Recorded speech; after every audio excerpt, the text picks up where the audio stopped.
Hello everyone and welcome to Ukulele Underground's Thursday live lessons. My name is Aldrine Guerrero. I'm joined by Mr. Aaron the Voice Nakamura. Say what's up, Aaron. What's up? And Mr. Kahai the Legend Fergan. Say what's up, Kahai. What's up? We are all here. We're sorry we're a little bit late. But you know what? We're here. We're going to be answering some of your questions, any and all of your questions.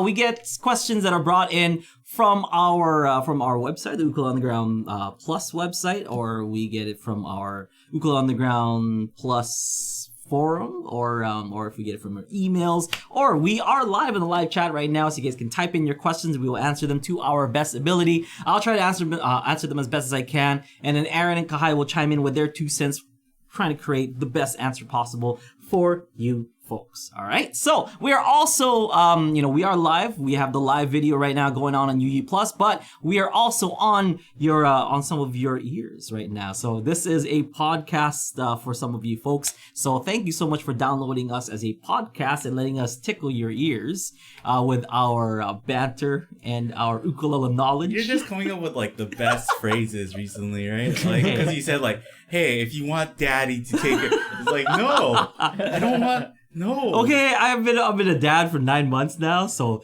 tickling and like having daddy teach you things is like a very normal conversation for me at home. I don't know, man. But I guess it's not work conversation. There were times before you became a dad hey, where whoa. I don't know about this. Yeah, so we're gonna try our best, all right? So Kahai, hit me up with the first question. We had a question last week, but we were kind of, Mike was here, right? So yes. we're covering the chord substitutions. Yeah. So it says, I'm a beginner playing about a year. I'm classically trained musician, played professionally, and was taught there were certain basics that had to be mastered, and eventually develop a style and progress. My struggle is which left-hand technique holding the instrument properly. I see all kinds of styles, thumb in the back of the neck, top of the neck, etc.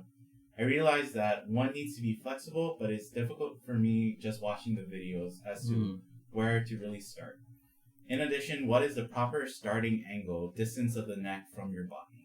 Thanks. Okay. Yeah, all great questions. Because as far as that goes, there's really no right answer for it. You know, like it's going to be situational. Whatever chord, whatever picking thing that you're going to be doing, that's going to decide where your, where your hand is, what position you're holding it, and how you're holding the ukulele. So, for example, if I'm playing just normal chords like C, F, G, like all those chords, I could just have like my thumb as a little hook, like right here. I'm not touching the strings or anything. It just kind of lets me take control and make sure that I have have a good grip on my ukulele so it doesn't, go anywhere. So that is, that is kind of how I hold my ukulele in the neutral position. If I need extra coverage, to kind of keep my ukulele in place, I use the ball of my big knuckle right here. So this knuckle on my pointer finger is going to be where I guide the ukulele from the bottom. So at the top, I have my little hook. So a lot of people kind of see this hook and think that I'm holding like the G string with my thumb, but I'm actually just kind of putting it over like this, and I'm not touching anything. And then with a combination of that ball of my on my knuckle, that allows me to kind of make sure that my wrist is doing most of the work. As far as holding down chords. So when I play a C chord, my wrist will kind of go up like this to hold that C chord. And my wrist will go up even further to have that F chord. So this right here, the ball of my knuckle. Sometimes when the chords are straight, so this is what I mean by straight. My fingers are straight forward instead of like, for example, when I play G7, they're at an angle. When I play it straight, I use some of the other balls, I guess, on the knuckle on my fingers to hold it up like this. So my thumb is still up here like a hook. Or just, if it's a little bit too much or too much grip for you, then it hangs on that hook, my thumb hook, like I was talking about before. Now, when you're playing chords like B flat, E, or doing bar chords and stuff where you need a little bit of extra help, in the back to hold it in place, that's when you have your thumb, in the back. So when I'm playing, say, B flat F, playing the key of F, B flat C7, my thumb is a little bit back here. So it's not completely in the back and I'm just like pinching the chord. Like, no, it's never like a pinching, kind of thing, but it's just more of a stability, kind of movement. So I take my thumb, I place it kind of back here. You can still kind of see my, my thumb if I have my ukulele like this. So it's not here where like it's completely in the back of the, back of the neck. It's more up here where I'm just kind of keeping it in place. And let's see if I can move from the back here like this. So, I'll lean back a little bit. There it is. So when I'm playing the, the F chord, my thumb is actually here. So you can see that it's not directly behind it. Because what I want is a natural curve, So if I were to like kind of close my hand or my palm like naturally, right? Your thumb is not gonna be closing right here where your pointer finger is. That's not a closed palm. Closing your palm like this, right? So that's the more natural way for me to kind of hold my chords. The thumb back here. See that? Oh, lean back a little bit so you can see it in the camera. And then I have my C chord, so you can kind of see where my hands are over here, and then my thumb is down here. Here and down here. So it's kind of a bad angle for it. There it is. So my pointer finger is here. My thumb is right here. So it all just depends on what key you're doing stuff in, or like what's more what kind of chords you're holding. Kind of chords you're holding, what more you're comfortable with and stuff. And they're all correct. You're gonna use all of them, maybe just in the same song sometimes. If if I'm playing up here, for example, I have my thumb in the same kind of position. So my thumb is back here. I'm playing these chords like this because I'm used to being an islander. I'm used to this kind of shaka motion, So I have this kind of this grip because I don't want my thumb in the back. And then what that does is if you bring your thumb like forward, that makes your thumb right here. So when you do the grip, it's like a weird thing for your wrist. So if you take that thumb out of the way, you can fully close your fingers like this. When it's here, you have like this piece of bone that's gonna be sticking out like it's part of your thumb. And when you close it, it just like it tightens and it makes this part of your hand hurt. So in order to to avoid that, just leave it open. So when you close your hand, there's no tension here because it's away from this closing, like the restricting motion on this bone right here. Okay, so just the muscles in your hand. Yeah, the muscles in your hand. I mean, there's not tense. Right. It should just kind of come natural, like when you grip your ukulele. So would you say just basically the difference would be like non-barred chords and barred chords? Not necessarily, because I mean, like when I'm doing my my thumb hook thing, I'm playing like normal chords like that and stuff, and I can play B flat and some bar chords. Yeah. But if it's going to be mainly bar chords, that's why if I'm playing in an F key, then I have my thumb back here because I know I'm going to be going there a lot. Yeah.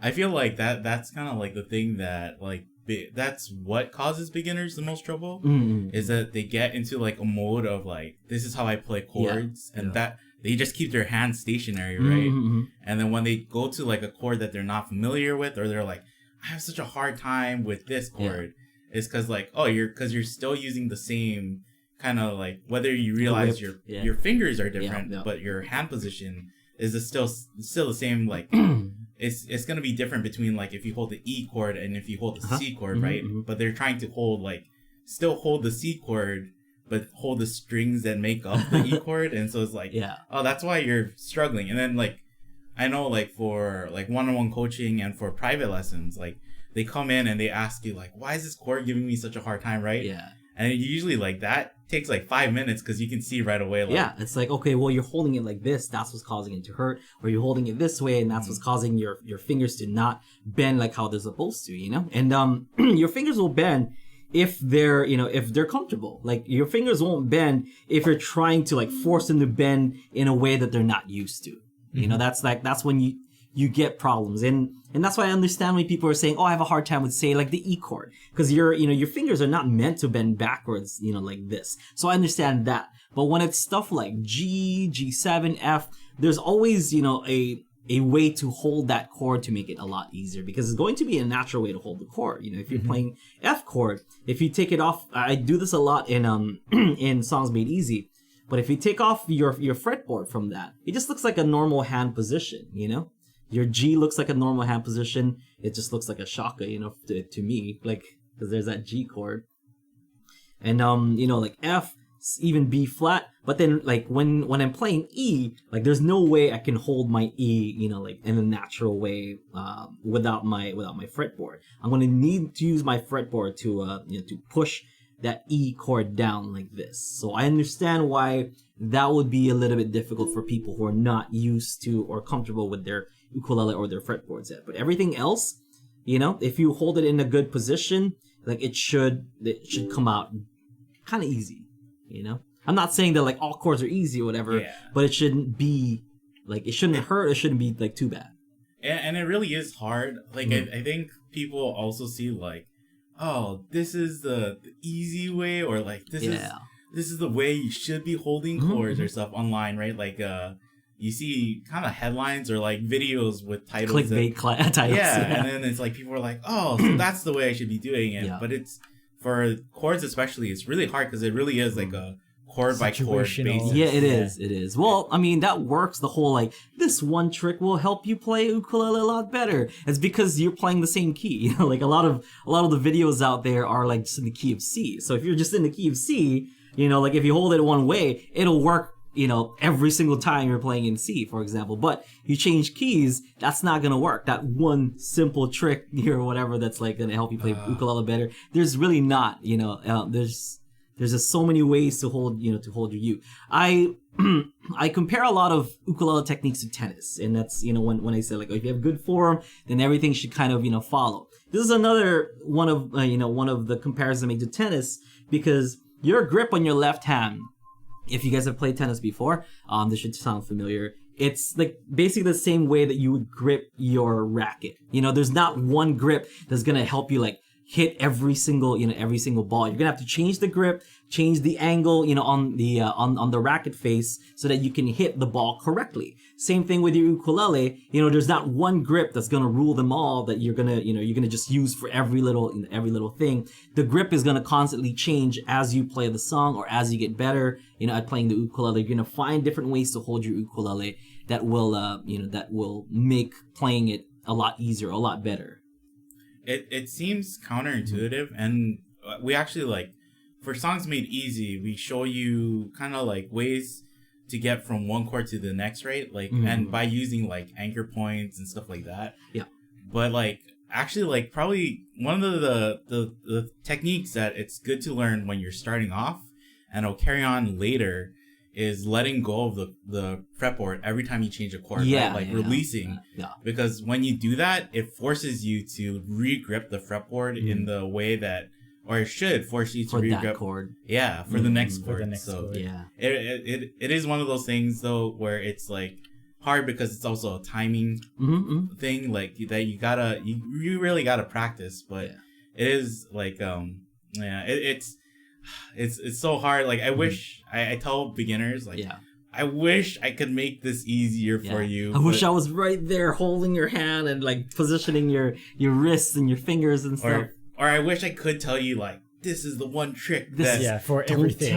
Don't tell people. There's not really. Ukulele teachers hate him because he reveals this trick, right? Like that. I wish I could tell you that kind of stuff. But it's just like, it's something that everybody who played ukulele has gone through. Yeah. And it is kind of just like, if you play it for long enough, it gets better. That is. And I guess, time. well, the question said that he's like kind of classically trained, and that tends to be like, when you talk about that kind of thing, like classically trained, because there is like they a tend set to way. have like, you always do it this way, always have your fingers this way. Yeah.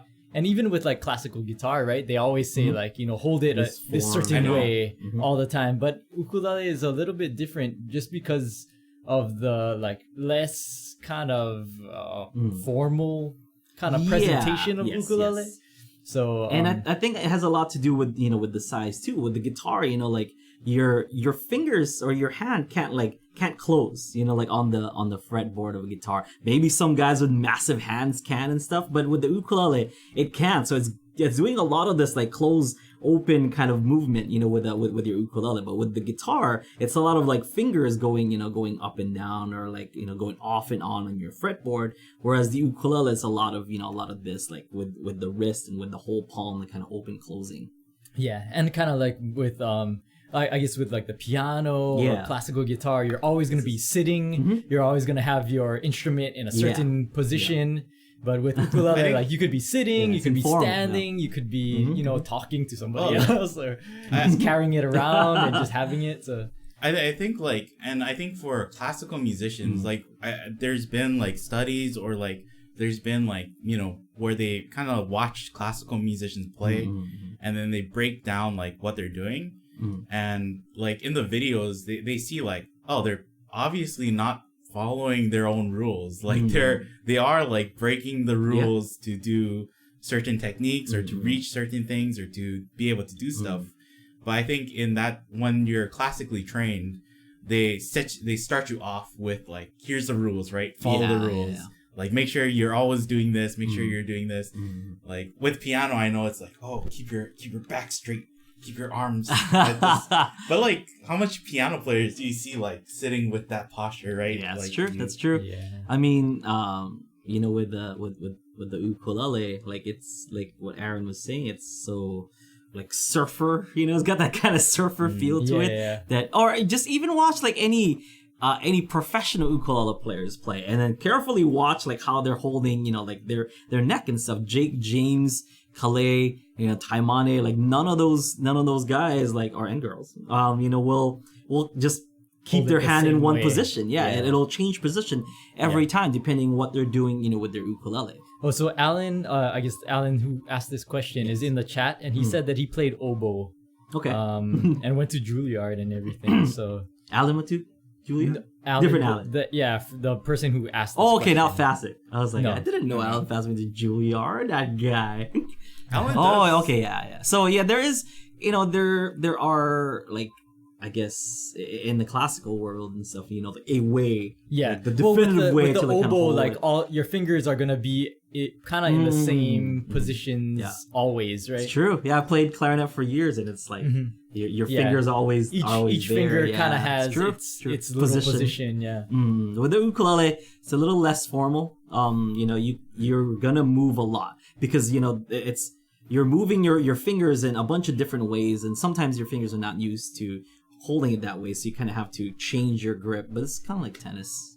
You have Eastern grip, you have Western grip, you have a semi-Eastern, semi-Western.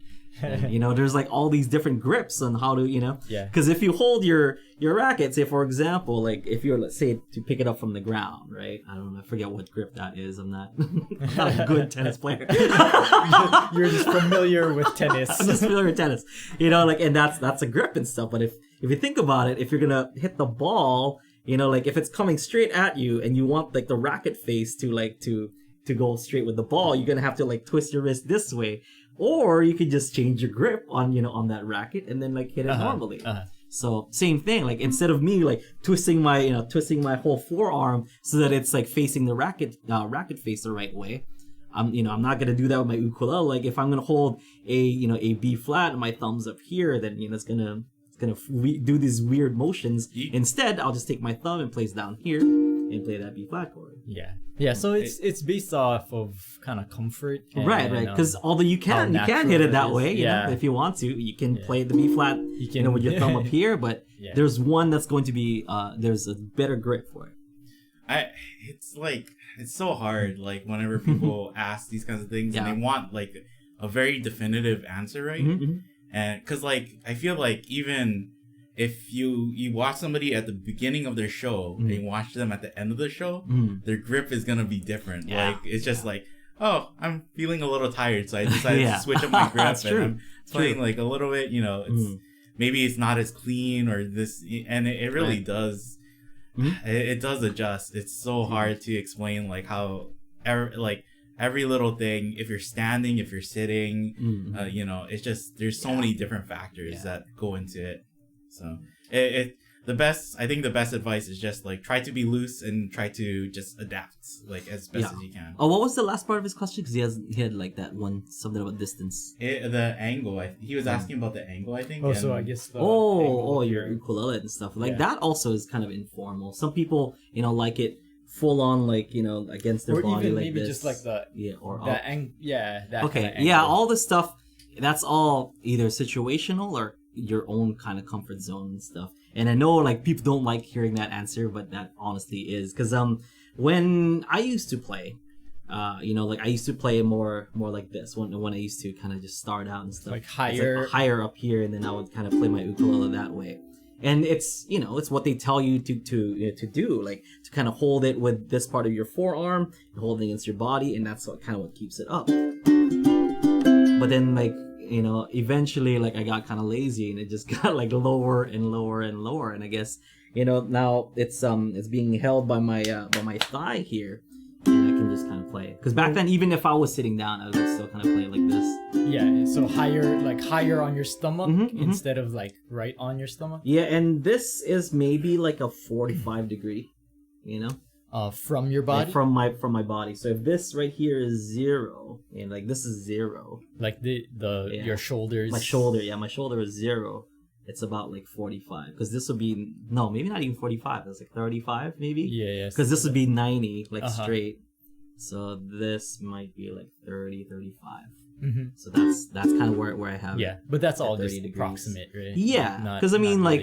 You know, you can play it down here and be fine. Like actual 45. And then people say, some people say like 45 from like horizontal too. So like, from this way. That makes sense too. So maybe 45. But I mean, I've seen it at 0 when people are doing, fine at 0. Yeah. Like when I played it up here, it was at 0.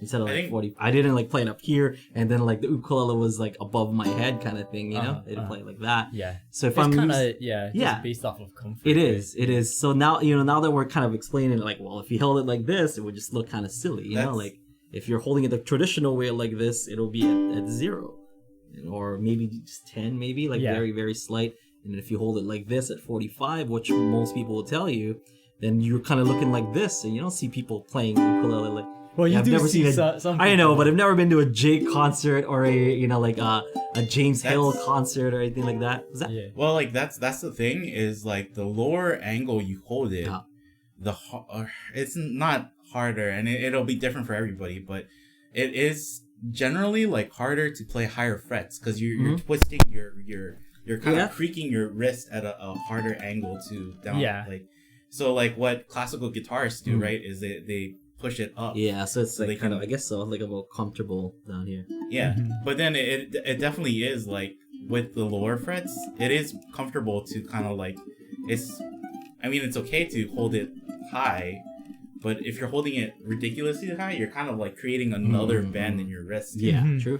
And what I heard, you want to avoid that too. You want to avoid bending your wrist too much because what it causes is the muscles in your forearm will rub against your tendon, and that causes repetitive stress syndrome. So that can cause injury in your arm. Like a neutral kind of position between your forearm and your hand. So I think your wrist isn't too bent or creeped forward, right? Forward or like back. Or back. Yeah. That's why I get scared every time I watch like Matt Dahlberg play, and then like seeing his kind of hand like this and stuff. It always like scares me. Oh yeah, well he has long arms too. Yeah, so he kind of goes like this, and even here he has that. Like. When I think when we see people who do that too, like they push their hand forward. I don't know if they feel like I'm not holding the strings clean enough, so I need more of my finger in front of the ukulele. But I feel like the easy fix, and the problem that they're facing is that they have too much of their fingers there, and that's what's kind of like muting the string or what's causing the problems, right? Yeah. So like that's where a lot of times is like just slide your hand around the back, right? So Devin in the chat earlier he said,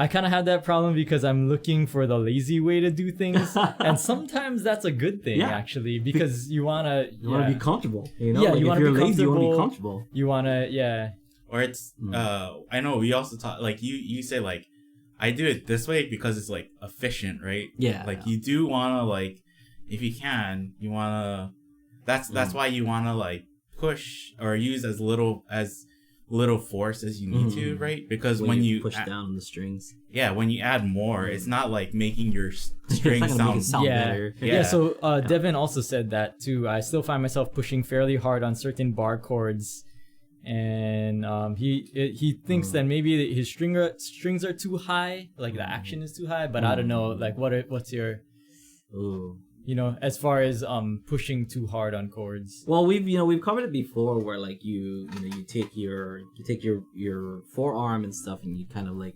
purposely make it go forward like this, because without your left hand like pushing it back, it's just gonna naturally want to go forward, right? So the pressure should be enough to just kind of just pull it back, not like pull it all the way back. So if you're pulling, or put excess pressure on it. pressure. So I'm not using my thumb to support it or anything. Like that should be enough pressure. Right there, you can still hear it. Everything should come out clean. Yeah. And then your thumb is just there to make sure it's being held in place. You know? And my thumb is back here, not in front of the chords. That will create that pinching. And you see right here where my where my knuckle, my thumb is and stuff. The more I pinch, the more I close my fist. Right here is where I feel it. And that's why you're gonna feel that if you don't put it down here. If you put it down here, see my see my bone, like it's not contorted. I don't know the best better word for it. It's not not straining. It's not straining. It's in neutral position. So if I were to hold my bar chords like that, my thumb doesn't hurt. I'm holding my chord a little bit better, and things are more comfortable. I'm not hurting myself in the process. You're like spreading the pressure more evenly, right? And your muscles aren't as bunched. Yeah, I used to hold like bar chords like that. I think I even taught like a ukulele with your thumb behind it like this. Yeah, we were just trying to figure out a way to explain it. Yeah, that's one of the things is like telling people to go to essential chords. Yeah, and we say like, oh, you just use like a pinch. And I'm like, oh no, don't use a pinch. Don't use a pinch. Well, yeah, but hopefully, like, I guess over time we kind of evolved our and figured out better ways. Better ways, better analogies, better. Yeah. I like when I'm playing, and I think when I'm playing and I get tired, my left hand gets tired from holding chords. I think I revert back to like holding the bar chords with bad posture and like straining myself, and that's where I can feel the strain. And so when I feel like that, I don't know if this is what's happening to Devin. When I know that I'm getting to that point where I can feel the strain already, that's where I do let go with my thumb. Yeah. And I just use the weight of my hand pulling back to play bar chords. Yeah, because that should be enough anyway, right? Yeah, and it resets though. It resets your muscles to like know like, and it resets like I feel like for myself, it resets my brain to say like, well, this is why are you using more pressure than this? Don't struggle. Like use less. Use just this amount. Yeah. So you don't need to use all 50 power coatings. You can just use 25 power coatings on your bow, man. I think it's pretty amazing like when you get to a level or you learn music more and more, and then you find out like, oh, this thing that I thought was really hard, it's not hard, because like the way that people do it is actually like, if it's like what is it called, parallel octaves, right? Yeah. Playing parallel octaves is like, oh, that sounds super impressive. Yeah, and you can make it sound like a solo, right? But then you find out like it's just one note. It's just one note. He's like, and they're muting the other notes, and they're just like strumming it, so it you can't really pick it out. It's stuff like that. It's like you find out like, oh, it's not man. I used to like watch. I used to tape musicians and stuff like when they used to come on TV, because YouTube didn't exist back then, and like whenever they did that parallel octave, and I'm like, I'm holding my fingers like that, but it's not doing it. Like that's not the chord. Like I'm playing the chord against it, and I'm like, it looks exactly like his on TV, but like why isn't it doing that? That's what it would sound like if I'm holding it, but that's what it's supposed to sound like. Yeah. That is totally something where if you're just watching somebody, you're like, I don't what? Because it's not like you can see that they're like not applying the same pressure or. I used to just do like the monkey see, monkey do thing. Like I'm like, okay, how does he do that? All right, so he has his finger. I pause it, that exact moment. Like, okay, my fingers look like his, so I feel a little weird, like, because I know like some of our members, they're older than me. Yeah. But I feel like I'm talking like, you kids don't know how good you have it. Like, I had to learn before YouTube, like, you could slow down YouTube videos and you could look at people's hands. I had to learn when you just had to listen and figure it out yourself. You're like trying to old man talk, and while this guy is like, he went to Juilliard like for oboe and stuff, and he knows like way more music than all 3, 4, 5, 10 of us combined. I think it's like, or like, I feel that way, or I feel weird telling people about like the slowdown function when they're like, oh, why isn't all your videos like slowed down? It's like, well, like most of our videos now are slowed down, like, or you can use the slow down function with YouTube, so. It's like, it's great. It's great now. The internet crazy. Is great. People wouldn't know. Like nowadays, like young kids won't know like the art of pausing just at the right moment, or like pause, rewind, pause, rewind, pause, rewind, pause, rewind, pause, rewind. Okay, that's the chord. Or that's the note. Even watching videos, right? It's like, do you know how many anime episodes I had to pause and buffer the whole episode before I could watch it? You don't know how good you have it. Oh, man. That's just like showing where... Wow. It's this grainy anime. Grainy goodness. Anime goodness. I think I saw Naruto do something cool there. It's just like that. It's like, Excuse me, it's Naruto? No, I'm sorry. Naruto. No. Do we have any other questions queued up? I think no. Okay, so there in the chat there's the handle says Ariana Grande, but this is an inside joke. Yeah. She also said that I have a question about improvising. Uh-huh. I've been working through 102 and 103 lessons and started I guess Solo Secrets Revealed. And my solos still seem either really repetitive or there's no structure at all. So I don't know if you have any tips and ideas for that. I mean, that's how everybody starts. Yeah, that's how everyone starts. It's gonna sound repetitive. Okay, so my because when I started off, it would sounded like that. What I would suggest you do is going from the different islands. So if you're watching like Solo Secrets Review, boxes, not islands, boxes and stuff. You have this one box and you have that box and stuff. Maybe start off the solo in one box, and then like start like maybe the next like 2 bar, like play 2 bars in there, another 2 bars like on the next one, and another 2 bars on the next one, like even higher. So you don't run into the risk of playing the same thing over again. That's kind of how I structured my solos nowadays. Like I'll play it here, maybe I'll tease like a little bit up here, but I'll go back down. And then like maybe if I have maybe like 2-4 bars, I'll try to play it up here next, and then another 2-4 bars, I'll try to play it up here. And I'll try to do like this build. If that's a little bit too much, what I would suggest is to start things off just like 2-3 notes kind of thing, and then add more and more notes, because when you're doing things at 2-3 notes, you'll come up with like a simple melody. So for example, if I have if I'm playing play C and F for me, so the key of C, so it can be like a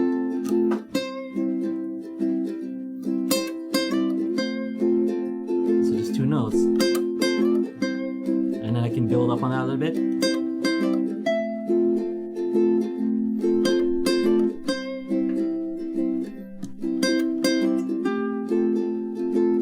Three notes.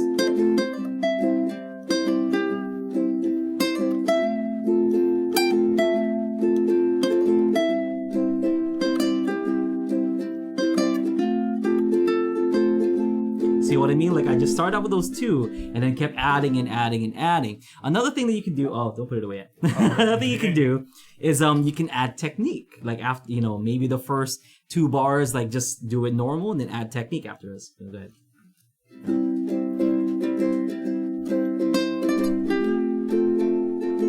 Maybe enough. And then slide it over. Those are the same 3 notes. And then maybe I'll add a hammer on.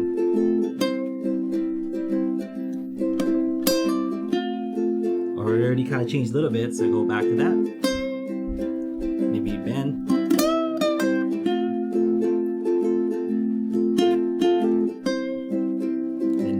Pull.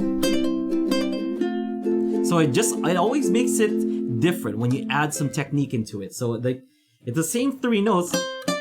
Those are the same 3 notes that I was playing throughout that, the second time he was playing the 2 chords. And every time I added a technique, it made it sound different. So you can stick to the same like kind of sounding stuff that you're doing, but try to do it like almost like dry, with no technique, then add a little bit, then add more technique. So you can do from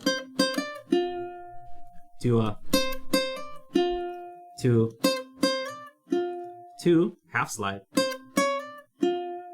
to a bend.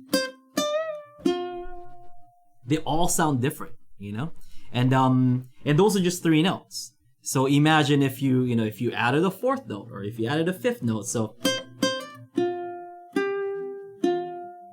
that's like 1 more note. So, and then you're adding technique like sliding.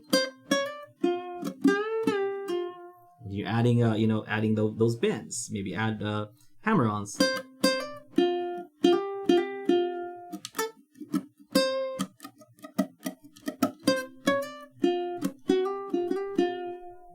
So there's always new things that you can do by just adding technique to it. Those are 4 notes. So now add a 5th note. So if I'm doing, that's called half slides. That's what I call it anyway. So it's like if you're gonna slide from G to A, slide it from G sharp to A. So that's something that you can do. So and then add a 6th note. So you can do it.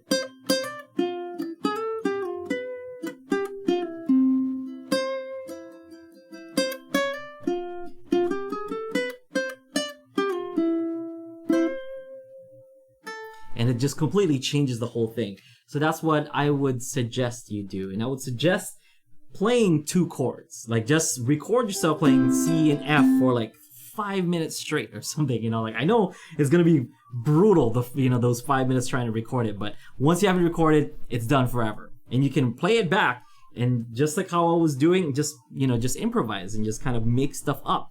And start off kind of slow. Start off like with just very few notes, 2 notes, then add 3rd, add 4th, add 5th, add 6th, add 7th. That's why we taught it that way. That's why we taught, soloing with just 1 note, soloing with just 2 notes, 3 notes. It's because we want you to be able to create a melody based on that 1 note. So my melody line is bum, ba ba da bum, and it's like pretty prominent. But it's the same exact melody, but I'm just adding those bells and whistles to make it sound different. But once I've established that is my melody, so I'll play that for me again. You can totally build around it. So here I'll come up with something like completely just built. I'll start off with ba ba da bum. Now I can add a little bit.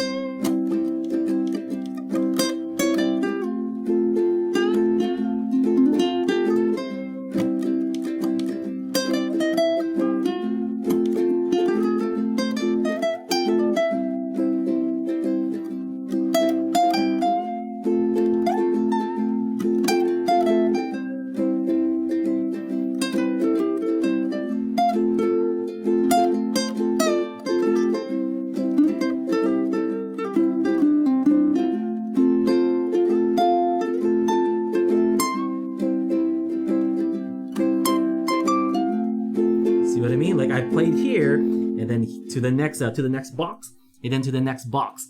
But the entire time it's the same melody line, I guess, in a way it's the same exact melody line. I'm adding different notes, I'm adding different techniques to make it sound different. So you can play the same thing over and over, like you're saying, oh, all my solos sound the same. Well, add just a little bit of anything else that'll make it sound better. Oh, different, I should say. Maybe not better. It's like if I don't know if it's hard to think of it as the melody, like building like I have to build like a whole melody for this song or something. It's kind of like just a little snippet, right? It's like and what they call it in music is like a motif. Yeah. Or just a repeating thing that when you hear it's like an earworm where it's like oh yeah, that part is like catchy or it hooks hooks you, right? So it's like and you can just use that. Right. So in the chat, Ariana says, I guess in my mind when I solo, I should be building a song with solo, with like a chorus, a bridge, verse kind of thing. Not necessarily, because sometimes when you're improvising, you just have like a set of notes, a set of chords and stuff when you're improvising too. But I mean, if you think about like a chorus. A chorus is kind of like the hook. It's kind of like your little earworm melody line kind of thing. Yeah. Something that everybody could sing along to. So if you have like a simple melody like that, like that sounds like something like everybody ba ba ba da ba. Like everybody could chime in on that, right? And so like if you start off with that, and then maybe add your things onto it, like that you should be in good shape. I think it's John Mayer, he did like a demo at Berklee College of Music, and he was like playing a song, and then like he played like just the chorus, and then he stopped it and he said like, I bet like all of you were just itching to jump on, like, let me get on it, I can do it. And he's like, cause I set like a precedent, like I set like when you hear something, even when you started playing that just that little line, I could hear in my like my mind like where where I would go with that, and I think that's like when that I'm also like working on this kind of idea of like soloing and stuff, and a lot of times I'll be at home and I'll just be practicing or I'll be playing along, and I do this terrible habit where I just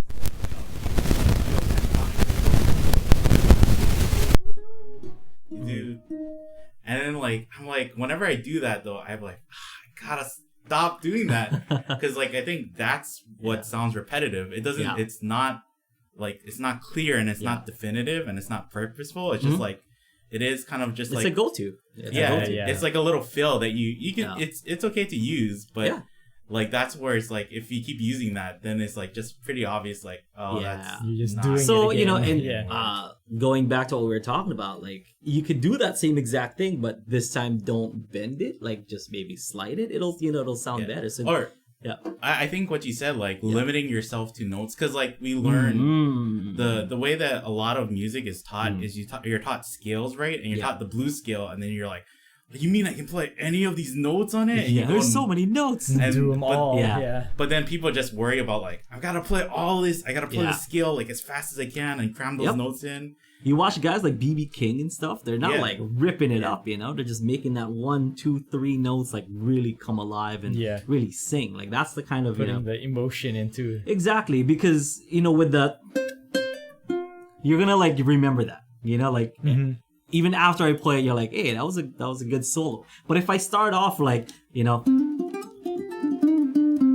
nothing to remember. Yeah, there's nothing to remember. There's like too much. And what I was gonna say is that it's almost exactly like like phrasing and your volume. Like if you start your volume like up here, this is your entire capacity, and if you start your volume here, then you only have this much to work with. So if I start off my solo really, really, really crazy, then there's nothing to build to. Like, it's going to be, I'm kind of, I do all my tricks up front, and then like there's nothing. Like, oh man, that was very impressive. Top out, exactly. You top out. You're just like, oh, I could do this again, I guess. And people are not that interested anymore. But if you build into it, then when you're playing when you're playing that just that little demo right now, it definitely felt like there's like momentum. Like it kept moving forward. It wasn't like, oh well, that's the solo. Yeah, I think that's what you kind of want to aim for. Mm-hmm. I don't know, like as a musician, that's what instead of being like having people go like, wow, he played a lot of notes at that, or he played the pentatonic scale. That's amazing. How many people are gonna say that, right? Like versus like somebody who's like, I just really like what you played. I don't know what you played, but I really liked it. So a great example. I watched this again recently. It's like me and Matt. Speaking of Matt Dahlberg, me and Matt playing body surfing. Yeah, you were watching me watch it, and like he, I guess, got kind of nervous. He's like, "Oh man, I'm playing with my teacher. I better like do good and stuff." So he just goes all off like in the first maybe 30 seconds of the song, or the first couple, back and forth. So like he had nothing like towards the end. He actually like gassed out, and he couldn't even strum because he was doing this like from the get go. I'm just like, and there I am, like you can see me just kind of cruising, like I'm not even like tired yet, you know, like I got a lot more. I'm like, and man, there's more to Tang, man. Yeah. Like, yeah, but then that is, I guess it's kind of like driving only at 90 miles per hour, right? Like, exactly. No matter what the situation, or whatever, like you go 0 to 90. Yeah, and then there's like there's like videos of say like me and Calais, like you know, like from Thailand, from wherever like we've traveled and stuff, and you watch us, it always starts off like me feeling like us kind of feeling each other out, like who's gonna go first, like who's gonna show like show some teeth first, you know. Yeah. And like, and then like somebody jumps, makes a little bit of a jump, and then you gotta kind of match it. You gotta match it. Then, yeah, exactly. Yeah. So with Matt, like he just kind of came like like with fangs out, like going guns blazing, and chess as queens out. You know, I'm like, oh my god, well, I'm gonna take that queen. I think that's like if you play with people who are better than you, and that's like the great thing. I love being like, it sounds weird, but I love being the worst musician in the room. Yeah. Because if you're the worst, you just look at people and you're like, oh my gosh, this person's so good. It's like you awesome can to see. learn a lot more. And it's just like, oh, take out your notepad and you're like scribbling stuff down. But I think if you do play with other people, that's just something that happens, like where you play with them and then they're have so much more experience, or they just have like more than you, and then you play and you're like, ooh, I'm out. Like I ran out. Wait, when was the last time that you felt that like there was like another like someone that you could actually learn something from, or like or playing with somebody that I don't play with that much people anymore. So I don't want to be like, I don't know if there's anyone better than me. You know what I mean? Like, I don't want to say that, but like, maybe like Abe, like I jam with Abe a lot. Oh, okay. And like, every time Abe goes off, I'm like, man, I got nothing, man. Like, just, why you gotta take it that direction? Like, why you gotta take it in the jazz route? Like, I can't do that. So definitely, I don't jazz. Definitely Abe will agree with this. Because I can kind of jazz, and then he's like, oh, that's cute. Like, he can kind of jazz. And he's like, and he jazzes it. And then he brings it even more. He brings like the for real jazz. And I'm like, dude, I'm like pseudo jazz. I'm like Kmart jazz. Going at me with this diesel jazz? Like, it's not. That's cool. You brought your real book, right? Oh, that's cute. Cool. Yeah. So it's a good feeling, and like I encourage people to check out like me and Clay before, because it felt like it was like two people with like with the same level, like just trying to be like who's gonna make a mistake first, like, and that other person's gonna capitalize on on that mistake. And it's kind of cool. And there's also a video of me, Clay, and Abe, where me and Calais is like, dude, why you gotta jazz it? Like, for real, that's I forgot what song, where it might have been Bodies, or it might have been like, it might have been Wipeout or something, and he just goes off and it's like, hey, we can't, come on, man, like, we're in front of people, like, don't embarrass us in front of our friends. Or me and Calais are just like, I think we put our instruments down, we just started bowing to Abe and stuff, and it's like, dude. So I don't know if Kira can find the link for that, so you guys can check it out. You showed me like you showed me when you guys were playing like recently at the concert, right? Like you, Abe, Craig, Sarah, and Milo. Yeah. And like even Abe's not playing ukulele; he's playing drums, right? Yes, he still jazzes it up. Yeah, and then you were like, but you were telling me like, oh my gosh, like this part, and so good. I love like that feeling of when you're playing with a musician or you listen to a musician and it's just like, it's they're So killing good. it. So good. They're bringing out all the stops. Please keep going. Another one is Jason Arimoto. So like, I mean, I play blues, but I don't blues like Jason Arimoto blues. You know, like I Kmart blues. Like Jason like lives the blues. Yeah, and that's the thing. Like, you know, when you watch us, like there's one where we were performing like at U Space. It wasn't the a play along. We were performing U Space and we played Little Wing, and we're just kind of doing our thing. And I started off kind of slow because I'm like, I don't know where Jason's gonna take this, but I want to have room to have room to kind of do my thing, you know. And I'm not, because my strengths are my strumming hand and stuff, but blues, I can't really use my strumming hand to do these fancy tricks that I do and stuff. And it's already I'm kind of like working disabled, you know. I'm just like It's kind of because you're playing, you know. I'm not going, you know. I'm not like adding that stuff in there. It's just not. It doesn't fit. Well, like the kind of traditional blues. Yeah, but I want to be a jack of all trades, so I'm like, okay, well, I guess I'm gonna have to just hang, you know, as best as I can with Jason Arimoto, who's gonna blues it up. Which, by the way, you can get his blues class. So this whole thing was just basically a big promotion to get to check out Jason Arimoto Blues. Jason Arimoto Blues class in the marketplace. You don't want to Kmart blues it? Underground.com. Like Aldrine Guerrero does. You can jazz it up. You mentioned BB King, and Jason definitely has like that kind of style of like making sure each note gets its value, right?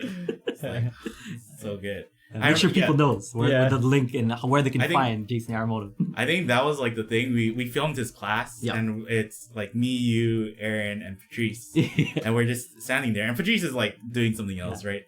And after Jason stopped like teaching and he stopped playing, like we just started clapping because it's like, so good. So good. It was like with like BDI, was just like this, like, oh my god, Jason, can you play some more, please? Like, you know, I love and I respect, you know, musicians like that kind of just that puts their like heart and soul, you know, into their music and stuff, and it really definitely shows in Jason's like playing in his style.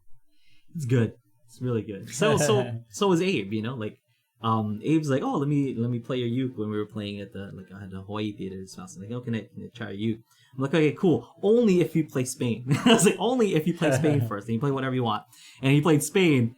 And Milo's like, oh, are you playing Spain? And he goes with his, goes with his bass, and they just have this jam session. Yeah. And me, Craig, and Sarah, I'm like, we got nothing to contribute to this, to this jam session. I'm an audience member. I'm an audience member. Like, I'm not even, because there are ukes in the room, other ukes in the room. I could have like jumped in and stuff. I'm like, oh, I'm not doing that.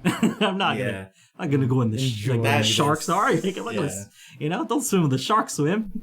That's a zoo like situation, exactly. Right? Like you just want to be behind the bars and be like, oh, so cool. You can see the tigers. Yeah, I'm glad I came to this Abe the Grimace exhibit.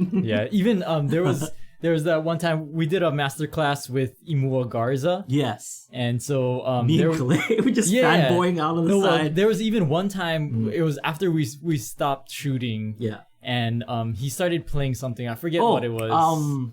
I used to rule the world. Oh, yeah. Isn't that a U2 song? No. Hear Jerusalem bells are ringing. I know the audience are like, it's this song. It's this song. Like, but he was playing that. Yeah. And he wasn't doing anything super fancy, but it was just really good. Yeah. And I had my camera in my hand, but I didn't have it kind of queued up or set up. And instead of turning on the camera, I was like, I should catch this. Yeah. I'm just gonna enjoy this. Yeah, Coldplay. What does that sound? Viva La Vida. Viva La Vida. Yeah. And then Calais jumped in. And then like him and Calais were like just ripping it up and stuff. And there was another uke that I could have picked up. And Calais was like trying to like, you didn't jump in. Yeah, trying to pass the uke to me. I'm like, no. I don't want to ruin this. My Kmart solos. I am enjoying this. Now, but sometimes it's good to just kind of sit down and take it all in because it's great. I think like you and Calais, like the last time we went to Nam, you guys played Breezin', right? Yeah. And Breezin' is actually like, if you're Ariana, if you're practicing soloing, try Breezin' because it gives you the melody, right? Yeah. It gives you the da da da da da da. So like, just build off of that. Like, you know what it's supposed to sound like, and then you keep adding your own like voice. And it's the to same it. chords over and over. Yeah. So like, or find other songs like that where. I think Little Wing is another good one too, maybe, right? Like, because you kind of know. But there are like what it's some supposed to chord sound like. changes that are kind of, Or like, at least weird. for like the, like with the picking, you know that like that, or like Europa too. Yeah, Europa yeah. has like a very main picking part. So like, you can follow the melody. yeah, like if you learn that and then just build upon that, it might help get you out of your bubble of like, I just keep playing the same thing, right? Yeah, man, I miss cutting heads. I miss it.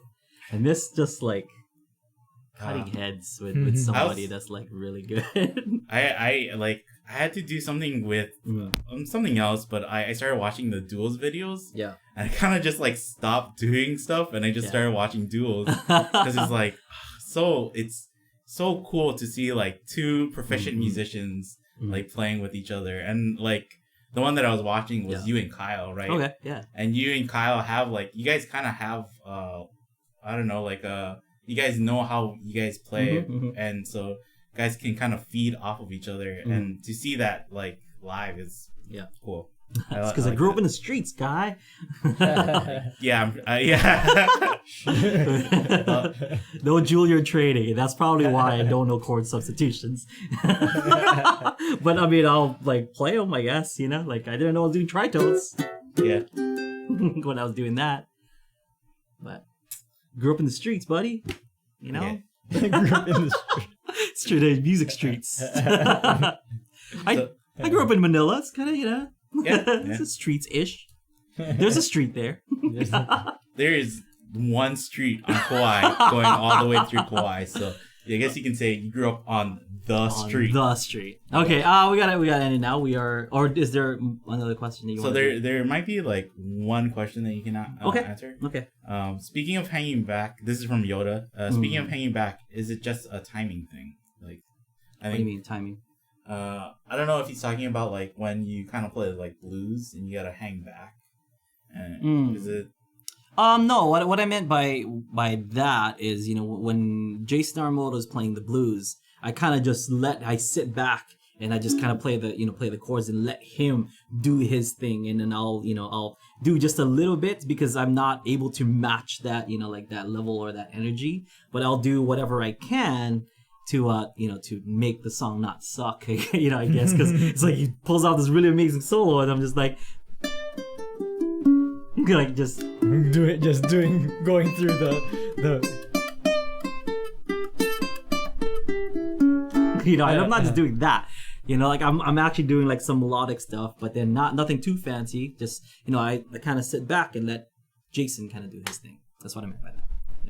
It's kind of like when you see two musicians play with each other professionally and they're playing like in that style. It's like a fight kind of where like they're they're kind of testing out the waters. Jab. Yeah, like jab. Oh, uppercut. Jab. Oh. Jab. Like step back. Yeah. It's my favorite of all time. Every single person that I've jammed with has got to be Calais Gamiao. It's because like he's good at being Calais. Whereas I'm good at like being Aldrine, but like I think the levels are somewhat similar. I'm sure he's like leagues above me now because he's continued his journey while I just played Monster Hunter all day. He's probably leagues better. But when we were like touring and stuff, he was like the best sparring partner, like so to speak. He was my sparring partner, and I miss it. And we were I saw him this past a couple weeks ago at the Hawaii Theater Show. And we were just kind of catching up, and he's like, "Man, I miss touring with you." I was like, "Dude, I miss touring with you, man. Like seriously, you had some times." If we can, we should get like Calais for something. Yeah, for like a duos at least, I would love to. Or like if you guys do like if you guys do a song for like a play along or something where just get him on a song, something, right? Yeah, we would love or that. have That would him be on awesome. the podcast. Or have him on the podcast. We could just play talk some about- music before, Yeah, record it, and then have him on the podcast. Yeah, and we could just jam on the podcast Yeah. and we could like, talk about the stuff that we're doing while we're jamming. That would be awesome. Calais, come down, please. We miss you. We miss you, Calais. I know he's got a cushy job over at Ahoy Music Supply now. Like the North Shore people are like, hey, Calais was ringing me up the other day. I was like, really? I gotta go over there and just bother him. We should. Can I see that uke up there? Yeah, I was gonna say we should just bring all our camera equipment, right, and walk into Hawaii Music Supply and be Oh, like, well, they have camera equipment. Yeah, that's true. We just use theirs. We could just use theirs. We brought our they own probably have better SD camera cards. equipment than we do. Oh, yeah. So. Shout out to the Hawaii Music Supply guys. They are awesome. I've gotten emails and questions and it's like, are you guys cool with those guys? Yes, they're totally awesome. Corey Fujimoto, one of my favorite like classical ukulele Corey? players. He's Corey's good. like, He's great, yeah, man. He's all great. those guys at Music Yeah, Supply. Andrew, he's an awesome videographer. He makes stuff look crisp. They're great over there. There's like no Yeah, and they're like, doing nothing. Yeah, great stuff. I've seen a as far as setups and I've seen an interview with with Paul McCartney. It's like, do you guys really have beef with like Rolling Stones? Like, no, they're like we used to like hang out and jam and cruise and stuff. So same thing. Like we're cool with those dudes. People just want there to be like like a something- rivalry or whatever. Oh. Then we're cool. We should though. We should. We say- should. We're like, oh, Corey, why you gotta wear your shoes, bruh? You know those guys at Hawaii Music Supply. Copy my shoes. They're just. Well, what if we say it, but like we give them compliments? It's, they're just such great guys. Yeah, I hate how they're so nice. They're just hate the it. Spread it best. around. Oh my Just gosh. So thoughtful. so thoughtful. I hate that they're always there for you. I hate how we can just like joke around and stuff and just catch up and ask about each other's wives and kids. Hate that. So polite. So Oh my polite. gosh. I hate it.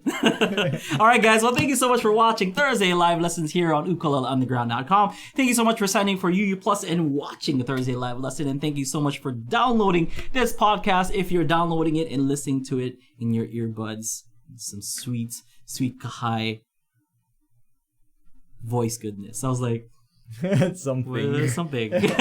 Sweet Kai something. Anyway, thank you so much for tuning in. We love you. We'll see you next time. Stick around for Songs Made Easy here on ukuleleunderground.com. Ukuleleunderground.com, where you can learn how to play the ukulele. Take your ukulele playing to the next level by signing up for UU Plus. It's Aldrine, Aaron, Kahai, aloha.